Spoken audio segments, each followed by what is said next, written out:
Well, hey there, Attachment Theory in Action podcast listeners and now viewers. I'm your host, Jenna Kelly, and I'm so excited that we're able to offer these interviews now in a video format. So it would mean so much to us if you would please subscribe to our new YouTube channel and let us know what you think. And also, please consider joining our Facebook group, which is also new, where we hope to keep some of these conversations going. We can interact more with each other, ask questions of each other, and just hang out where all the cool kids are.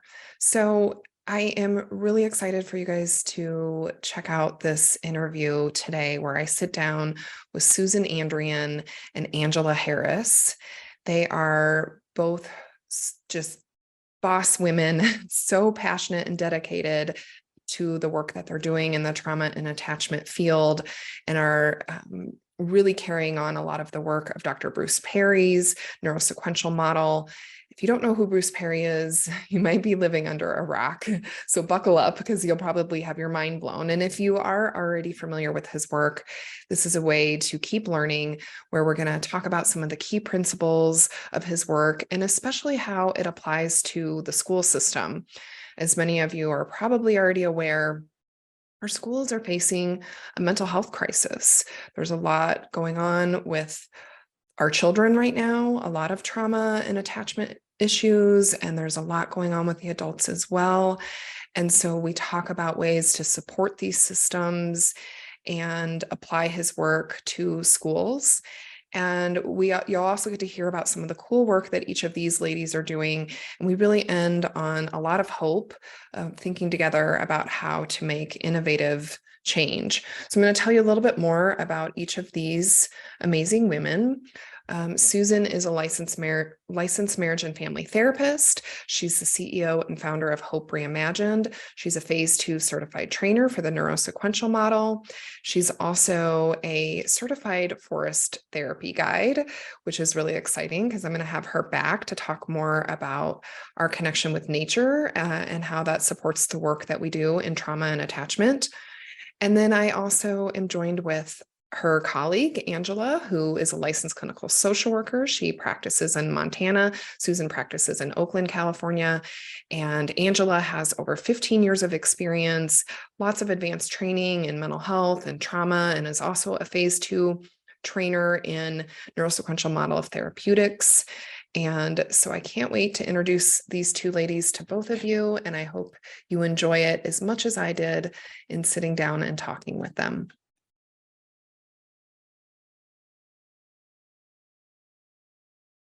Well, hello, Susan and Angela. Welcome, welcome.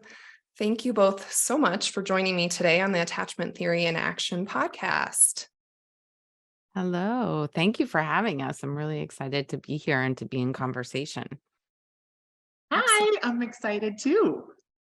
Yes, I'm also so excited.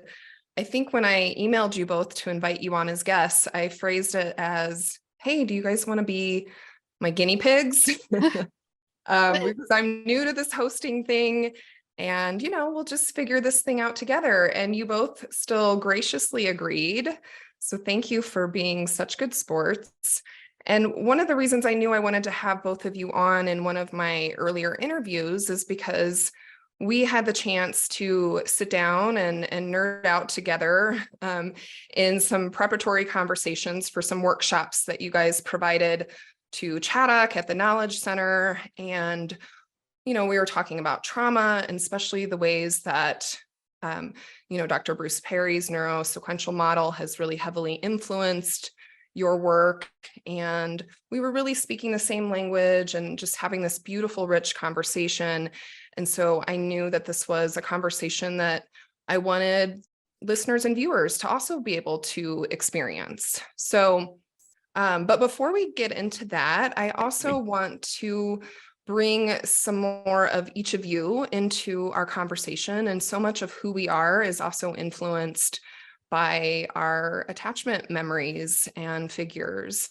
So I would love for each of you to please share an attachment memory that feels really important right now, in who you are and why you do this work. So Susan, can I start with you?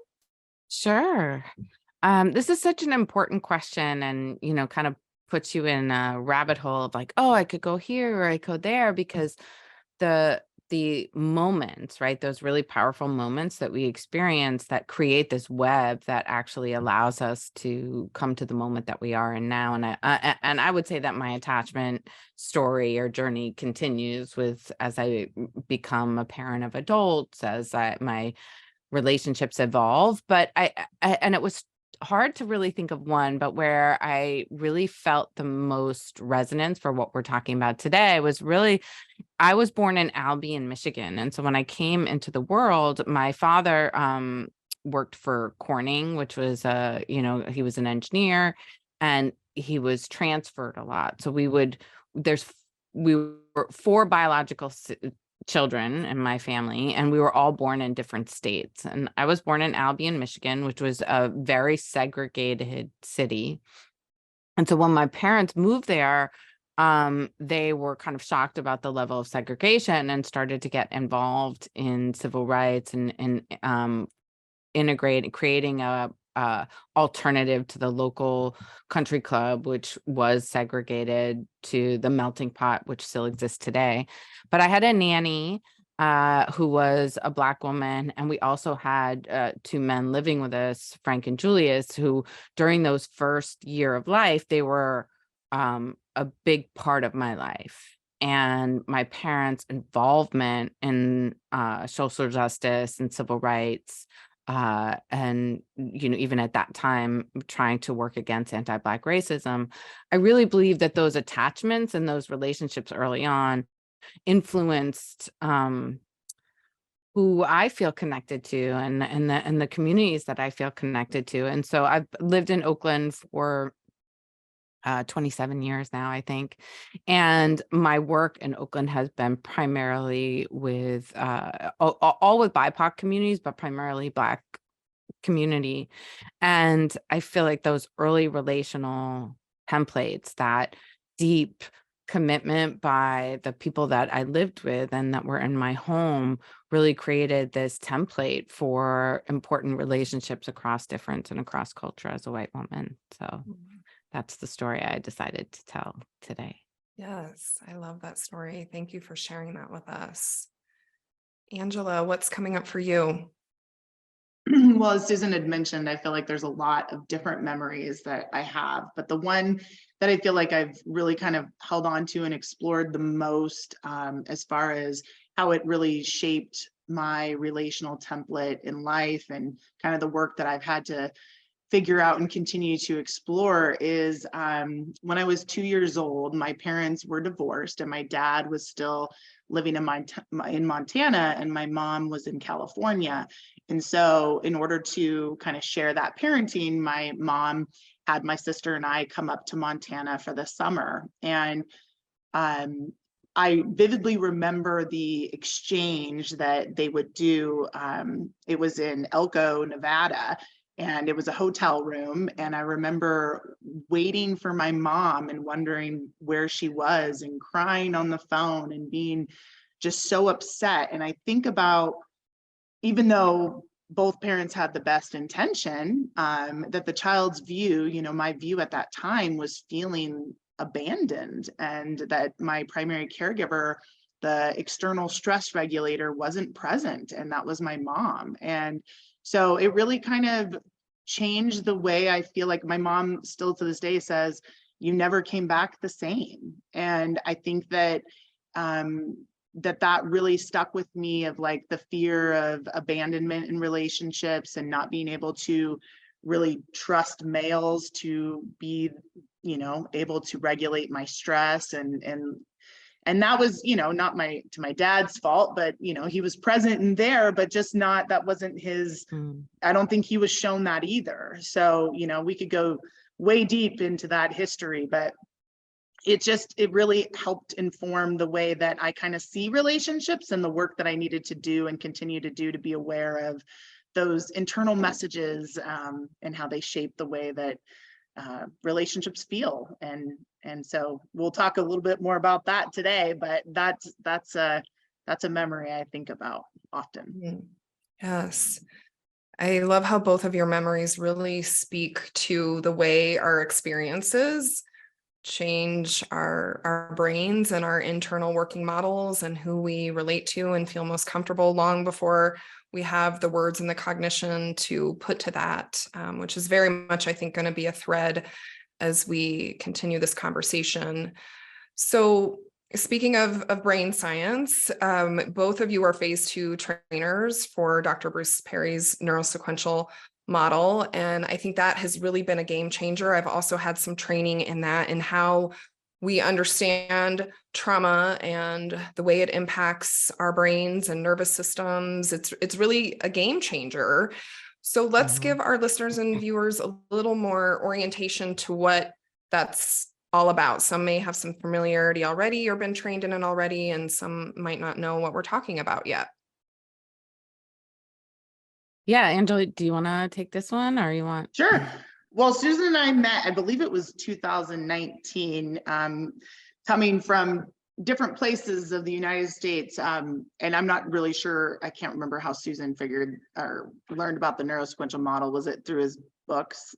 Yeah, I had been using his the core strengths, healthy strengths development in my training with, I was teaching at a graduate school level. So I've been using his work, and The Boy Raised as a Dog was in my core curriculum. And then I just was seeking, I slowly did more and more training, but Yeah, and I hadn't had a ton of exposure to his work. I actually was working in a school system at that time and went to a conference, and there was a speaker here in Montana who had been working and trained in NMT. And so I went to this conference and I was like, wow, these are all the things that now I know the neuroscience behind what I'm preaching over here or trying to teach. And so I felt like the science was missing from a lot of the things that I was learning. And even in graduate school and things like that, I think, gosh, there's so many of Bruce Perry's concepts that he's really helped to share. And so like the stress response system wasn't something that I was very familiar with. Understanding what we'll talk about, like the intimacy barrier. I felt like I knew what I should do, but didn't really know the why I should do. And so it was really difficult pre certification of NMT to help teach these concepts, because I couldn't figure out, I would just say, well, this is just what we do, right? And so NMT has changed my complete understanding of even just like the therapeutic world. And there's some concepts that he teaches about dosing and spacing and the way that the brain actually changes. And I feel like it's totally different than how many of us are practicing. And so Susan and I met in Colorado at a workshop for phase 1, and we've continued our relationship. And I won't speak for Susan, but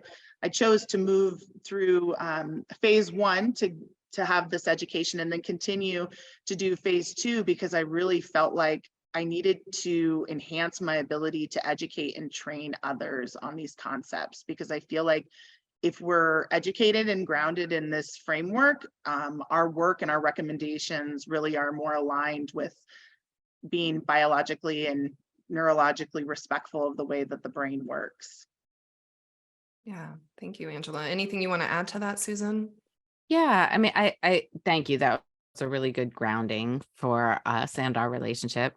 And I would say for me, I had been doing school-based mental health for a long time and also teaching at the graduate school level. And I think, as Angela said, that being able to take these super complex ideas around, because the physiology and the neurobiology and what's happening in the body is really complex. And I think one of the things that was really profound for me was that Dr. Perry was able to take these super complex ways and systems that our body is working and communicate them in really digestible ways, so that I was able to understand. And I know there's layers and layers that I don't know yet, but I feel like now I have enough grounding in how the physiology works so that I can be meeting the communities that I'm working with, either individuals or school communities as a whole, with this basic understanding of the neurophysiology and how what are the environments that folks need in order to move from where they are to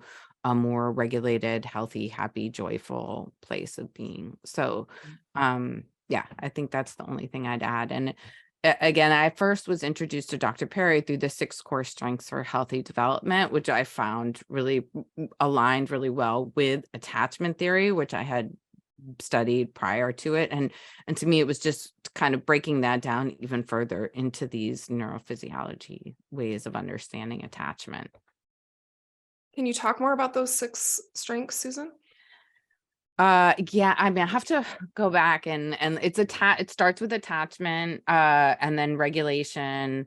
They a lot. I have to go back and look exactly. I don't have them on the top of my head because I've sort of he's moved away from them in many ways, but I think that they're still foundational to the way that we're thinking. So it might take me a second to recall them exactly. No, I know we start with attachment and then it's regulation and then and they go in order. And so the idea is that in order to be able to be regulated, first you have to be attached. And then once you're regulated, then you can start to be in relationship and build relationships across. And then once you feel you've had some relationships, and then it's affiliation is one, and it ends with respect. And so it's the idea that as you progress and start to feel healthy in your relationships, confident in yourself, that you can sort of have this independence, and then you start to value diversity. So the final phase of the core strengths of healthy development is this idea where I have enough internalized relational strength, and my template is solid. I feel confident in who I am, and I can be in relationship and actually value being in relationship with people that are different than me. Yeah. That was a beautiful explanation, even if you can't Yeah. remember it verbatim. It sounds like it's really that hierarchy of how we're organized in similar ways of how the hierarchy of how our brains and nervous systems are organized. And the other thing I love about Dr. Bruce Perry's work, which you've already touched on, is like there's often been this disconnect and this gap between what scientists tell us about our brains and trauma and our stress response system, and that his model is able to then, like you said, make that more understandable and practical and apply it. And it doesn't, even though it's neuroscience, it doesn't have to be rocket science at the same time. So so thank you. And I'm just going to put this out here now early in the interview that I'm going to put it out in the universe and manifest this, that I also am so hopeful to get Dr. Bruce Perry himself on my podcast. I know he's very busy and doing really important work. And so he said to check back next year. And so I will be checking back and I will be coming for you.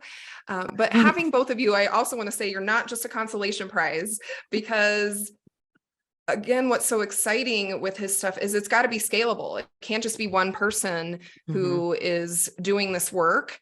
And that's why getting it out to clinicians and educators and parents and foster parents. And, I know that it's now expanded into all of these different contexts, early childhood, supervision. And I know that you both are really passionate about educational settings too, and have done a lot of work with educational settings. So do you want to talk a little more about how NMT has expanded into education and how that frames your work? Yeah.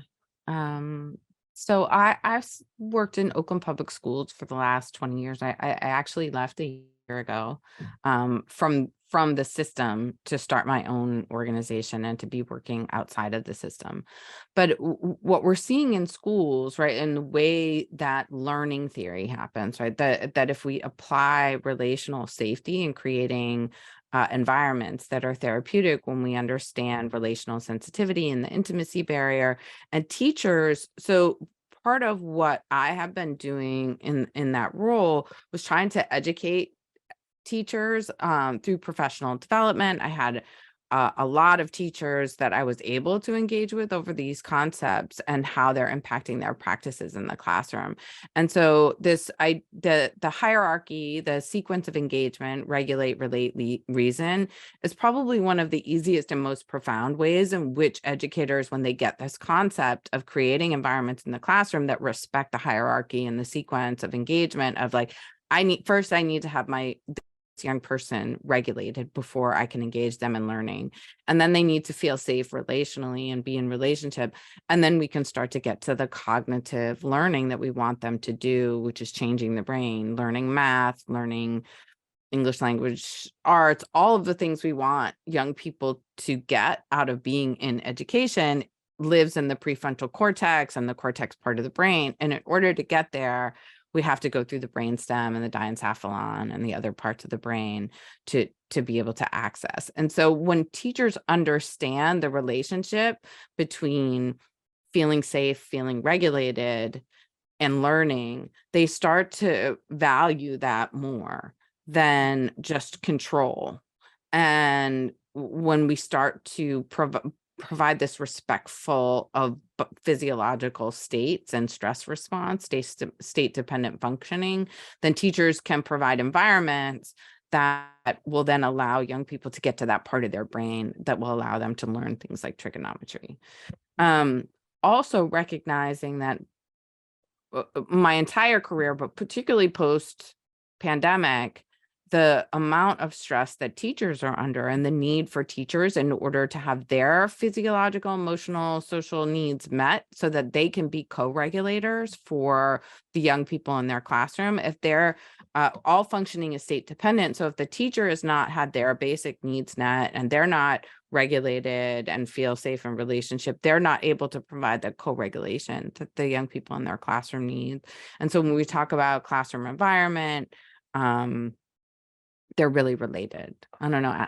Do you want to add to that, Angela? No, that's great. I mean, I think that, when I'm talking to educators, I think also, especially like early childhood, that we assume that by the time these kids are entering into education systems is that these areas are well organized and ready to receive the cortex heavy content, right, in the academics. And I think what we're seeing, at least in the schools that I have been a part of, is that many of the social skills and a lot of the younger developed kind of brain areas are not as well organized. And so kids do need that co-regulation, and that many times kind of our practices stress on this like independence regulation. They should know how to ask, like, so we kind of assume that many of our kids are ready for that. And I think that there's a big lack of continuity between what the job is to teach and where these kids are coming in at.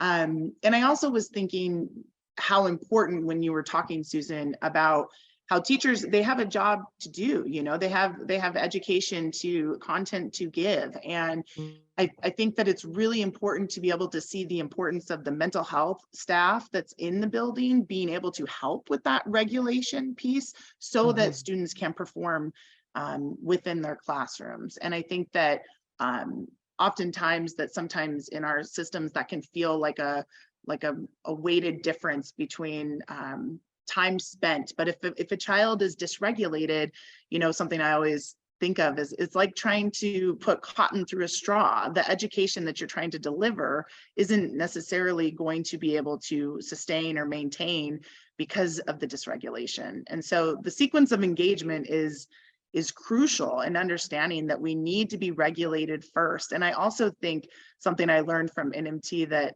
I didn't think about was our social view and our perspective and the way that we receive relationship is really impacted by dysregulation. So if we're dysregulated, we're not going to see those relationships as positive, and our social perception may be skewed. And so, I think about all of the times we have to help children in social skills, and we're kind of like, well, you'll figure it out, or you ignore it. We just don't have a lot of capacity to be helpful. And I think that we need to be helpful because that's where these, kiddos are learning social rules and expectations. And so it does kind of require a shift to give all components equal opportunity to help the kids that are entering in the education system. Yes. One of the powerful statements that I remember you making in your presentation that I was lucky enough to receive was a dysregulated adult can never can never regulate a dysregulated child. Mhm. And it's so true. And yet when we're dysregulated, we sometimes don't recognize the adults. And this applies in the education setting, parenting context, all the contexts. And sometimes we don't even recognize our own level of dysregulation and what's going on with us, whether we're on autopilot or we're just trying to get through our agendas or get to the next thing. So what can, and this is again another reason I love the learning around the neuroscience, is because I think just that awareness of how our brains and nervous systems work can be a really powerful tool. But what else have you guys tried to help the adults with, so that they can focus on their own regulation first? I mean, this is an important and complex question. I think part of it is dependent on the systems of which the educators are in. Mhm. Um, I do not use the language self-care to educators anymore because I think that they're frustrated with the mantra of self-care while the system is still demanding so much of them. I'm currently running so I'm also do forest therapy and all of these things connect to the neurosequential model, but I have a group right now of educators. There's about 28 that signed up and around 15 to 20 coming to each session where they're learning to regulate their nervous system through nature connection activities. So having a plan that includes what do you do for prevention? What do you do in the moment? So what's your self-care? Your self-care plan needs to include like prevention, things that keep us well, things that keep us maintaining. And then also recognizing that as things get stressful, what is your go-to in the moment strategy for managing stress in the moment? And then also like a reflective process to be able to make sense of where are the triggers? When is it most difficult? When am I struggling the most? And this the number one thing I would say is schools need to create spaces that feel safe for the adults in that system to be vulnerable and reflect on their own challenges, and that they have the opportunity to open up the space to be able to even acknowledge where the level of stress is living in their body. Mhm. And I think I would add to that I mean, I go straight to the system issues and the fact of like what we're asking educators to be able to do seems to be heavily outweighed by the lack of support, in the sense of, when you think of the concepts of dosing and spacing and emotional contagion and all of these things that NMT talks about, our systems are set up to have that teacher on with Mhm.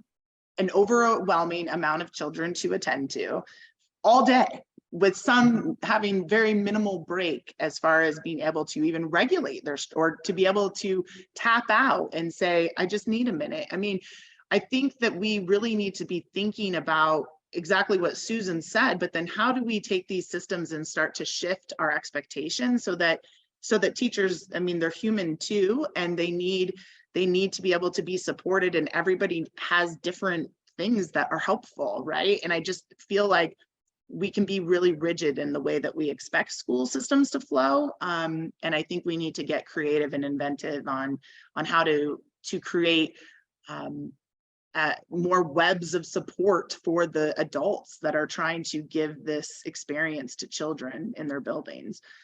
So when I say webs of support, I think that everybody's web looks different, and we need to kind of figure out what is it that would be helpful for that teacher to be able to manage their stress response system, and how could we be more respectful of that so that they can be more present, attuned, and safe for the children that they're serving.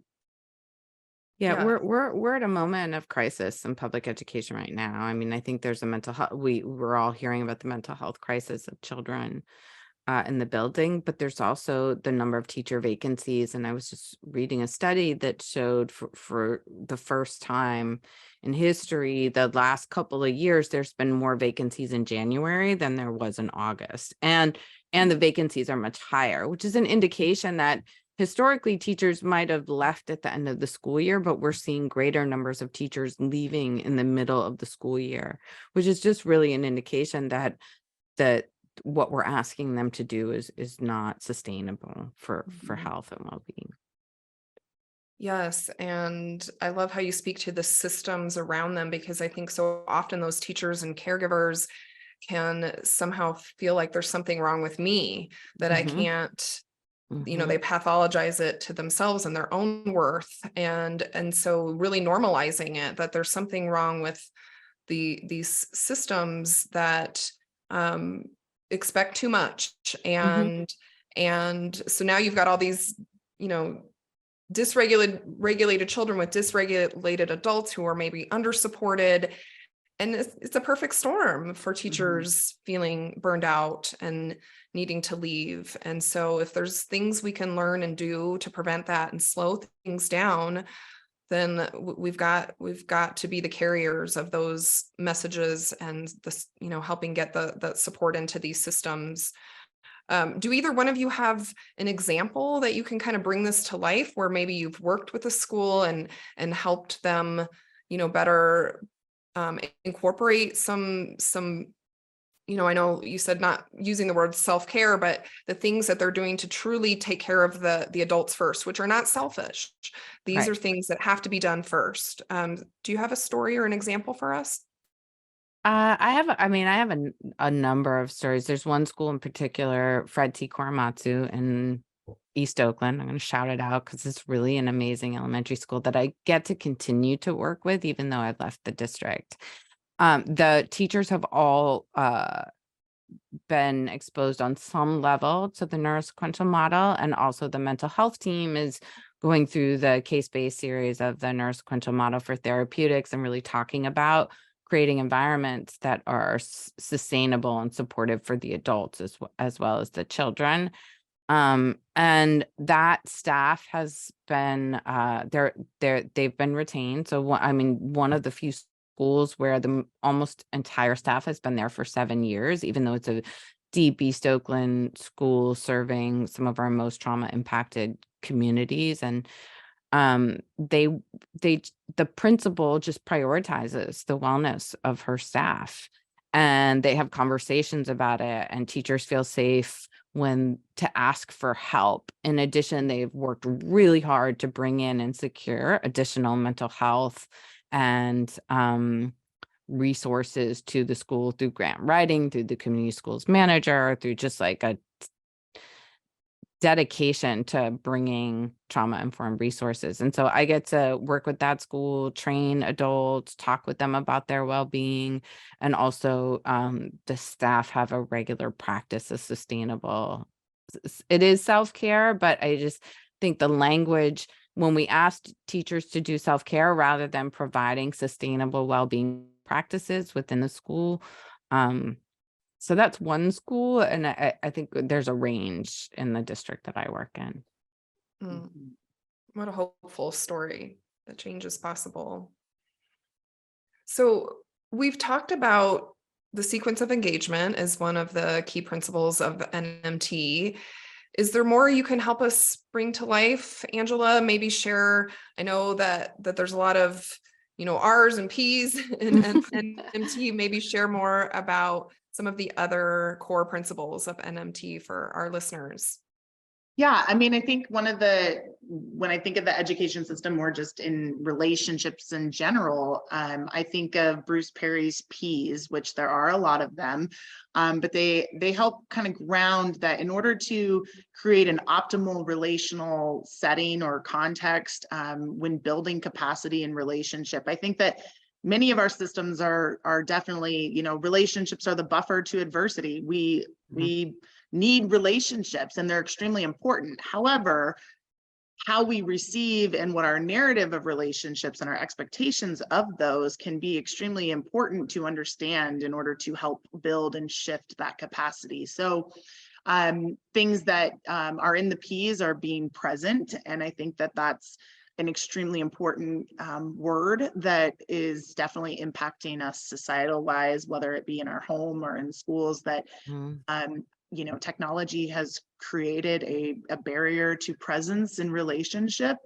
There's lots of positive things about technology, but many parents and caregivers are kind of tuned out in being present with their children, and you can even sometimes see that in the classroom where the teachers might be on their phone, or and kids know, they know. And I think about multitasking and how you're like listening, and when you're listening and actively listening, it's a very different experience than when someone's like and they're doing other things, so just that concept in itself. Another P is being parallel, and I again had no idea why that was important, but when we talk about relational sensitivity and wanting to help someone feel safe, being in parallel is a non-threatening way to engage in relationships. So rather than the expectation of face-to-face or look me in the eye, I think that we really need to kind of shift that,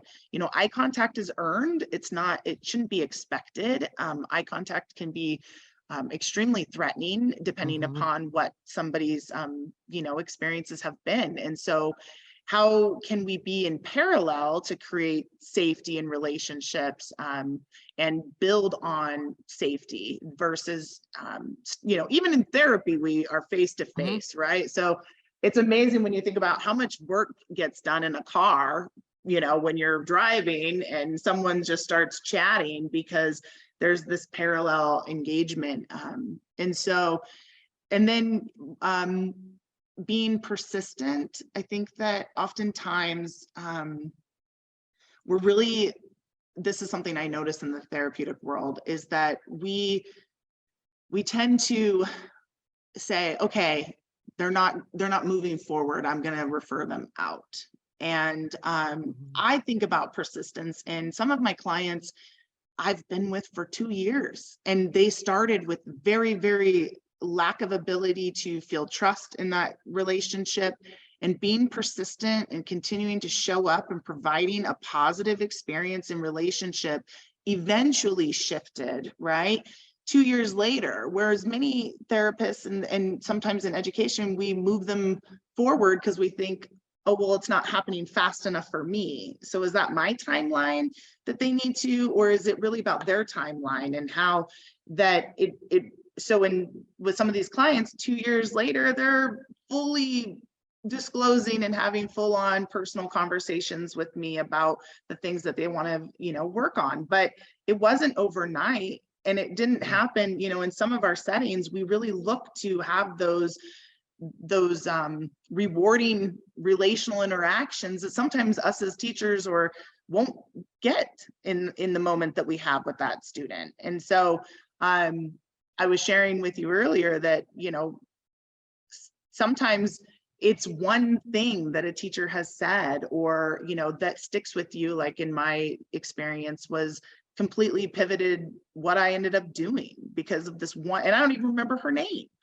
She'll never know, poor thing, but she changed my life, right? And so this positive, persistent, protected doses of relationship are the P's. And so, and we need to be patient, and we need to realize that these narratives and relational templates that are created are created much before our interaction. And how do we end up really being persistent on helping shape that to be different for the people that we're working with? Yeah, it reminds me of Maya Angelou. People won't remember what you said, but they remember how you made them feel. And so much of what you described with those P's is not a cognitive process. It's more those primitive ways of how we interact and feel safe with each other.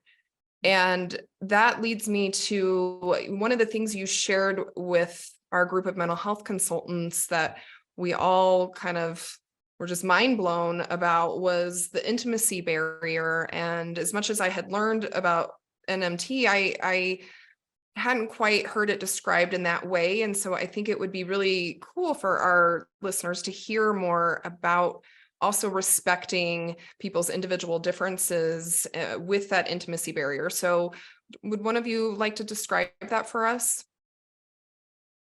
I can start, and then Angela, I think, can build on it because she has a real deep knowledge of the intimacy barrier. I think we all have a relational template, and depending on what that relational template was, we're going to experience relationship as either rewarding or threatening. And so that when we're promoting relationship, both in therapy and in educational settings, a lot of times we're encouraging teachers, what are you doing to build relationship? What are you doing to build relationship? Are you asking like all these super personal questions on the first day of school? Are you looking your students in the eye and getting really intensely close with them so they feel seen and heard? And all those things are great when the young person is feeling safe enough and vulnerable, that the vulnerability feels rewarding. But if you have a real sensitized relational barrier, which is that we all have an intimacy barrier. And the question is, what level of intimacy is going to activate that threat response system? So for example, if I'm hanging out with someone who I am in relationship with, feel comfortable, feel safe, my partner, we've been together for a really long time, and he walks up next to me and puts his arm around me, I'm going to feel good. That's going to feel good to me because we have that relational safety. If someone who I don't have that relationship with just walked up and put their arm around me, it's going to activate my threat response system. I'm going to be like, whoa, that's a little bit over the line. That doesn't feel right. And many or most people would have a similar response as me. But if I have this history of where people I was in relationship with, the people who were supposed to take care of me, my primary caregiver, my grandmother, my mother, my father, or maybe I was sexually abused, then I'm going to have this really sensitized stress response system, and even casual or small interactions are going to feel like a threat. And so we have to be, that's where parallel can be really helpful. And the thing that happens a lot in schools or in therapy is the client or the student opens up, discloses something to you. You have this moment. It's like you connected. You felt really like, oh, now they trust me. We've made it past that really hard part. They just shared all this stuff. And the next day you see that same young person and you assume, oh, now we're good. We've reached that point, and you cross their intimacy barrier. They didn't invite you across at that time, and that can activate that stress response, or they can even feel very vulnerable having disclosed in a way that they're now in retrospect like, oh shoot, now I've crossed the line and they're going to hurt me. So really recognizing to be attentive and attuned to where's that line for each person, each young person I'm interacting with. Am I creating environments that allow the young person to set the vulnerability and intimacy of the relationship? Am I respecting that line for them? Am I waiting for them to invite me across? Mm-hmm. And I think one thing I'd like to add to this is that when we add race into the equation, that the intimacy barrier is going to shift too. So I may, if my experience has been that I've experienced a lot of microaggressions, I've been in systems that haven't been safe for me, when I have been vulnerable, that the system has come back and caused harm to me. So that if I'm a white teacher or a white therapist working with a client who is from is Black or from a historically marginalized community, that I'm going to have to be even more attentive and attuned to where that intimacy barrier is, because I can cause great harm in that relationship. Yes, the power differential is even more pronounced, and their experience could be very much used to white people, crossing that line and being more invasive. And so I appreciate that reminder of being more sensitive to who we are in relationship to these children. So thank you for explaining that. Anything you want to add to that, Angela? Yes, I think that what Susan said was great, but I'm also thinking about proxemics and the importance of proximity and space. And I think about, again, the way that our classrooms are set up and the way that those of us that have had really healthy relational templates, or, we can be close to people, typically it's about 1.5 feet, right, of space that feels okay. But what we're learning is that trauma and those that have had relational, negative experiences, that's double. So now you're 3 feet away, right? And so I think about how many times that we're in lines and we're in Mhm. circles and we're really close to others, and we kind of ask students and, you know, to behave, and that we're not really considering what that experience might feel like for the youth that we're working with. And so oftentimes we're in groups and we just assume a lot in educational systems, I think, that relationships are safe and helpful. And I think we just thinking of proxemics and the proximity of space. And I really just wanted to reiterate, it's the intimacy barriers is really them controlling that piece and inviting you in. And I think when Dr. Bruce Perry had said something about most of us in this kind of profession have pretty decent relational history, and so I find myself doing this often, is I will cross into someone else's intimacy barrier because it's comfortable for me, but not necessarily comfortable for them. So as I explained to some of the educators, I'm like, I'm the type of person that's just like, so what, how old are you? And where, you know, and asking all these personal questions because I live in the deep, right? And as a therapist, but that can be extremely off-putting, you know, to some people in an initial conversation. And so I have to be really aware of what are those signals, and sometimes we do mess up, you know, and that's okay. We're not going to know right off the bat where someone might be comfortable, but that's where we self-reflect and say, did that feel positive? It seems like they felt maybe uncomfortable, so I need to back up and I need to allow them to have more control of that relationship. And so yeah, lots of conversation and thought as far as proximity and spaces, and how people, staff and students, are getting space that feels comfortable to them throughout the day. I think you brought up this really nuanced dilemma of teachers that I think is so important, right? Because we know that group work is better. You know, that kids learn better when they're in relationship with each other and feel safe. We know that groups are great. We need to transition from the hallway to outside, so lines are part of it. We don't want kids sitting in that corner desk excluded, but that young person might be choosing that as a way to protect themselves. And so how are we having these nuanced conversations that aren't like, oh, well, we're going to have everyone in rows, or we're going to have everyone in groups, or we're never going to put a student by themselves at a desk, or we sometimes are. And I think that that's part of the complexity of providing education systems that are really respectful of what young people need, because it isn't a like, do it this way or do it that way. It's this more attentive and attuned, nuanced experience of being able to create the environment where the young person is feeling safe enough and getting the doses that they need.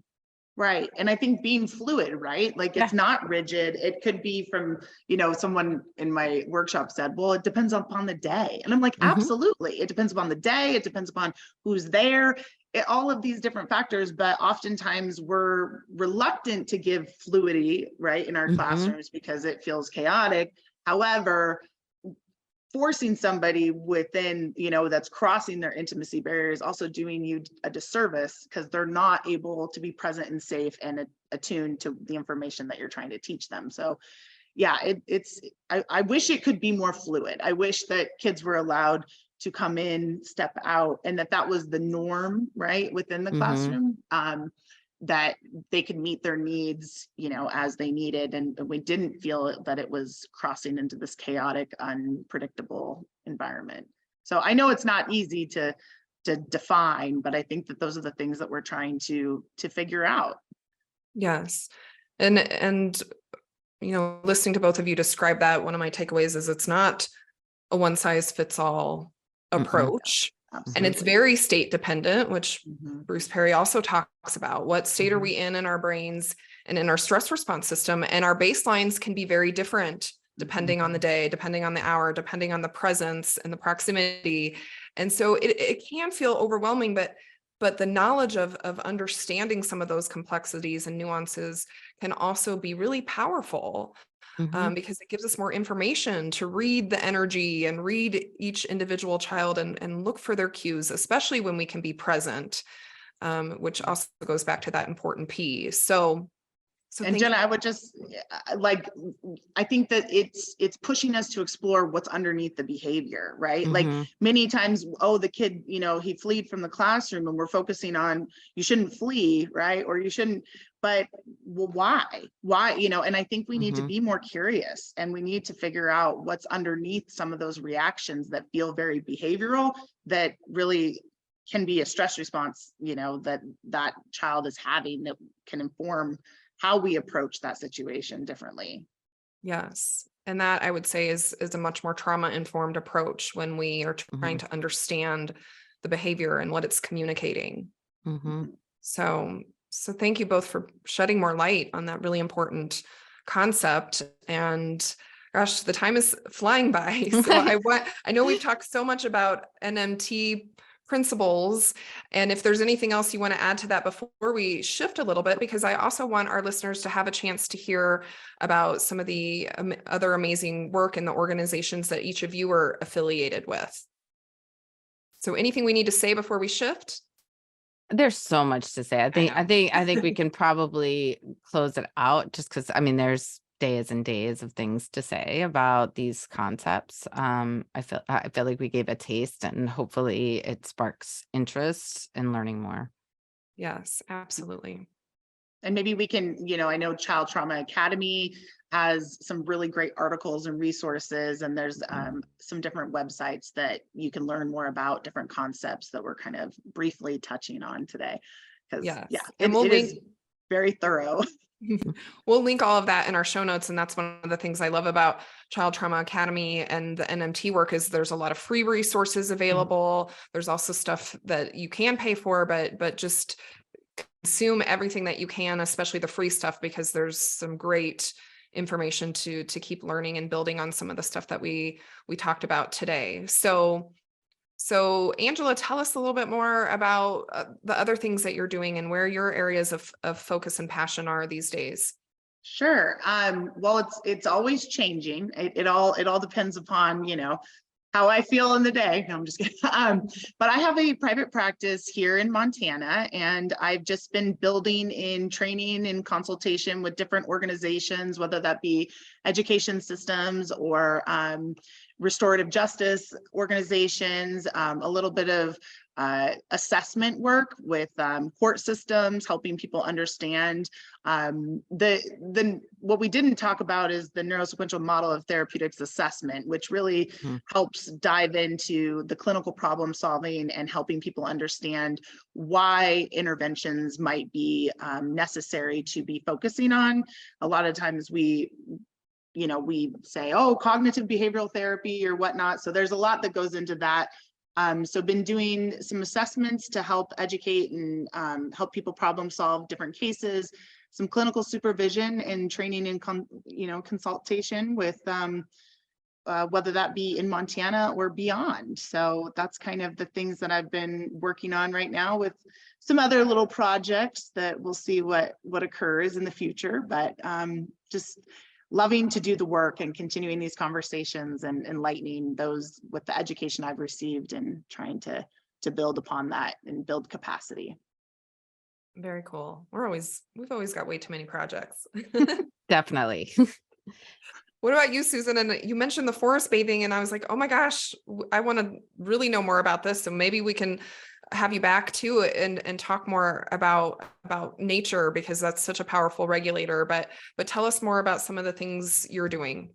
Yeah, after 20 years in the system, either working directly for the district, I worked for the county, I would managed a Medi-Cal funded nonprofit. A year ago, I left the district and started Hope Reimagined, which is a educational mental health support services organization.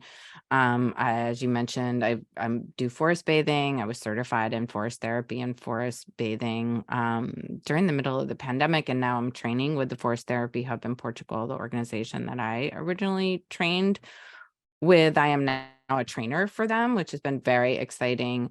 And I'm the clinical director of Destiny Arts Organization, which is martial arts, hip hop, spoken word, serving, think 4,000 kids in the city of Oakland, and really working with their staff to integrate healing centered practices. And so part of, I have my hands in a lot of things, but the unifying thing I think between all of them is that taking these core concepts of what is healing, what are therapeutic, healthy, culturally affirming environments, and ways to reimagine what it is that we're doing in order to both prevent and also heal from the systemic trauma, transgenerational trauma, violence, racism, inequality, and income. These are all have been core foundationals. And how do we do this in ways that are joyful and playful?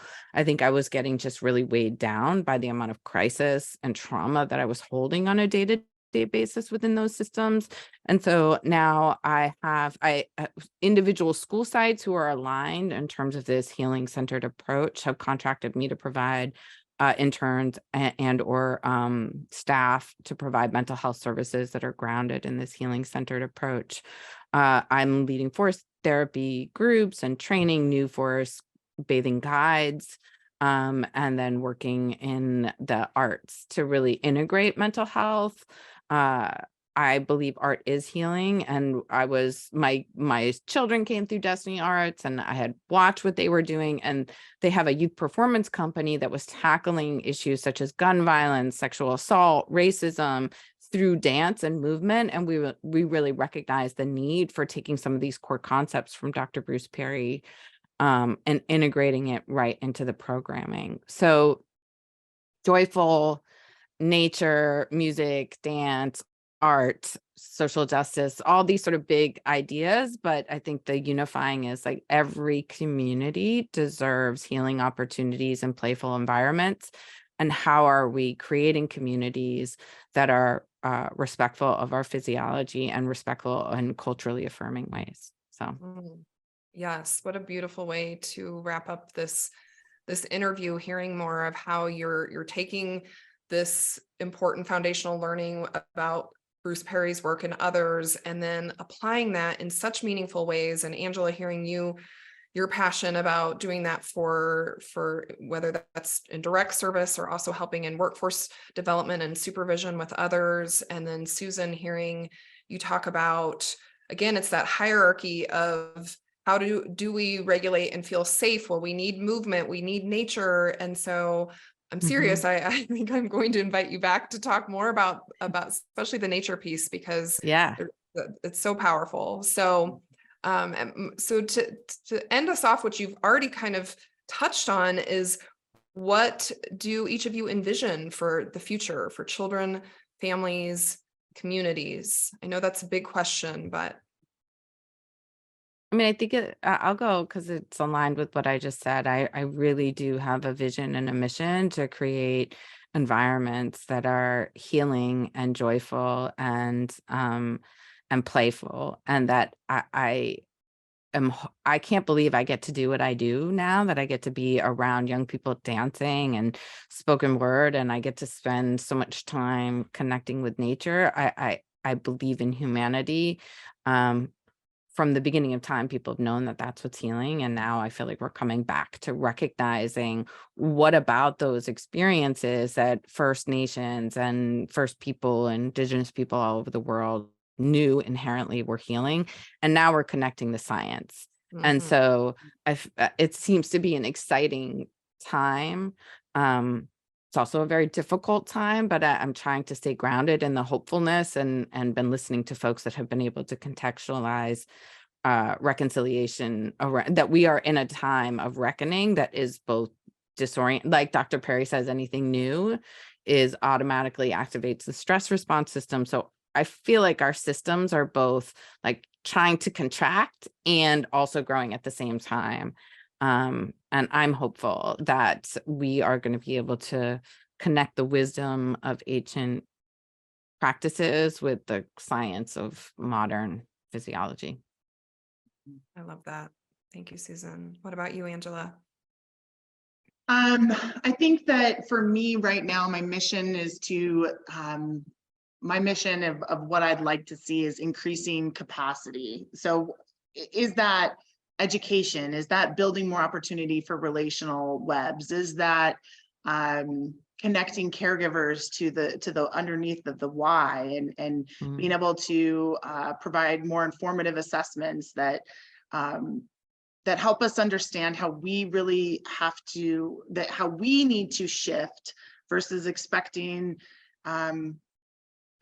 others to always shift. And so I guess that's kind of an overarching theme that I really feel like we need to increase capacity of efficacy and feeling more knowledgeable about how to approach the situations that are causing many of us stress. And I want to be a part of innovative system change. I mean, I think we can do better, and I want to be a part of the conversations that help us grow and become better and more suited for the world that we are all living in now. Yes, such beautiful, helpful messages. And I couldn't think of a better way to wrap up, even though I know we could keep going and going. And thank you for also reinforcing why I wanted both of you here in one of my earliest interviews, because I knew we would have a beautiful, rich conversation. Even though there's heaviness to trauma, there always is. There's also so much hope and joy to take away and to keep infusing into the work and parenting and caregiving and teaching that we're doing. So thank you both so much. I can't wait for our paths to cross again and to have you back. So Thank you. Thank you yes. so much. Take good care. Bye, guys. Bye.